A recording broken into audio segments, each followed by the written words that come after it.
The following is made possible by the Arpin Group and by Renewable Now.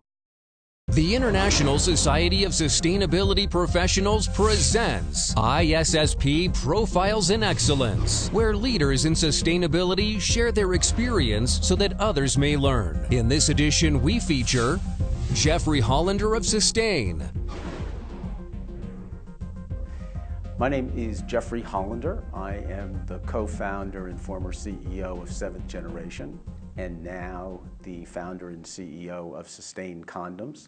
I have been in the business of sustainable products for getting close to 30 years and serve on the board of a bunch of organizations from Greenpeace to Healthcare Without Harm, and have written 7 books about sustainability and corporate responsibility.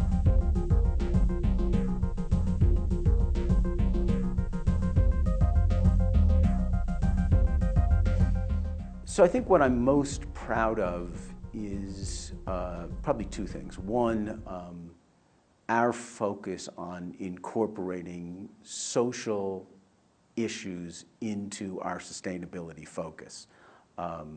We have always believed that sustainability isn't just about the environment.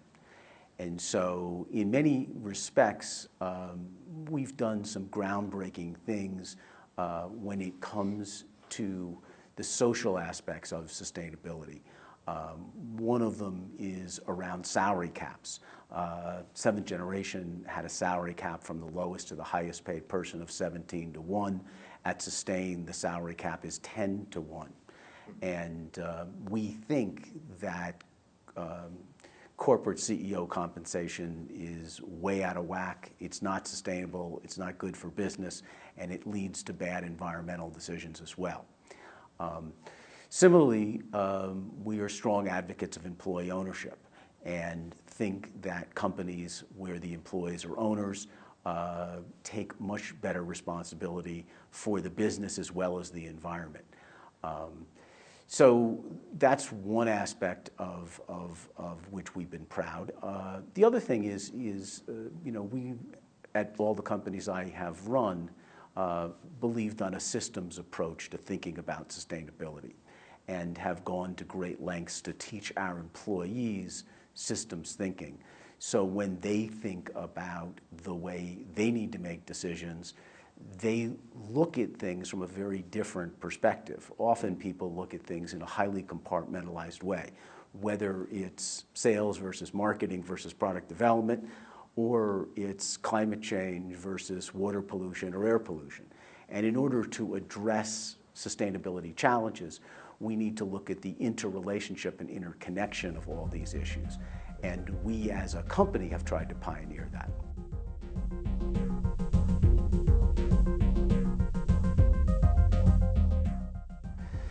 I think the biggest challenges that business is facing today is largely about the context in which we do business and the way we are incentivized to behave.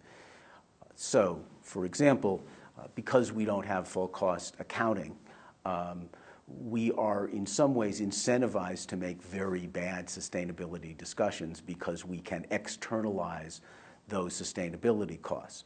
So we live in a world where, organic raspberries should actually be cheaper than traditional raspberries, but because the traditional raspberry grower can externalize the water pollution cost, the use of pesticides, the health impacts on workers, those products are artificially cheaper. So we have a whole system. I mean, at Seventh Generation, we combated Democratic administrations that financed the timber industry with over $1 billion a year, artificially making the price of recycled fiber more expensive.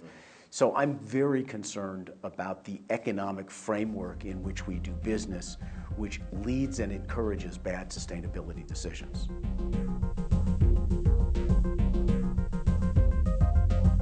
Well, it's certainly a great honor to be inducted into the Hall of Fame. I didn't know it existed until I was inducted, but as someone who has committed most of their life to thinking about sustainability, it's a wonderful acknowledgement of that commitment and hopefully, some contributions I've made to the field of sustainability. So some of my inspirations and role models in the world of sustainability, certainly Peter Senge and Otto Scharmer, that are not often associated with sustainability, but are real pioneers when it comes to systems thinking. Janine Benyus, in terms of her understanding and appreciation of the way nature can help us solve all kinds of business and sustainability challenges.